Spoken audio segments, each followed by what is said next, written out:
भाजपा सांस्कृतिक प्रकोष्ठ कोल्हापूर जिल्हा यांच्या वतीनं शनिवार 21 फेब्रुवारी 2026 रोजी डिजिटल फिल्म मेकिंग सेमिनार आयोजित करण्यात आले। Social media, YouTube, web series आणि शॉर्ट फिल्म क्षेत्रातील नव्या तंत्रज्ञानाबाबत मार्गदर्शन या सेमिनारमध्ये करण्यात येणार आहे। हा कार्यक्रम दुपारी 3 वाजता नागाळा पार्क इथल्या भाजपा जिल्हा कार्यालयात होणार असून प्रवेश विनामूल्य आहे।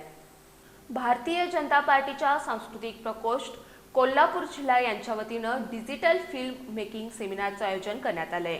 या सेमिनारमध्ये social media creators, YouTube users, web series निर्माते, शॉर्ट फिल्म दिग्दर्शक तसंच पोस्ट प्रोडक्शन क्षेत्रातील इच्छुकांसाठी विशेष मार्गदर्शन केलं जाणार आहे। VFX, animation, AR, XR, VR आणि AI या आधुनिक तंत्रज्ञानाविषयी तज्ज्ञ साकेत सबनीस आणि स्वप्ना पाटसकर प्रेझेंटेशनद्वारे माहिती देणार आहेत। नागाळा पार्क इथल्या भाजपा जिल्हा कार्यालयात दुपारी 3 वाजता सेमिनार होणार असून प्रवेश पूर्णपणे विनामूल्य आहे। भाजपा सांस्कृतिक प्रकोष्ठाचे जिल्हाध्यक्ष सतीश आंबर्डेकर यांनी सर्वांनी या संधीचा लाभ घ्यावा असं आवाहन केलंय। पत्रकार परिषदेला मानसी गुळवणी, प्रकाश पत्की, आशिष हेरवाडकर आणि देविदास सबनीस उपस्थित होते।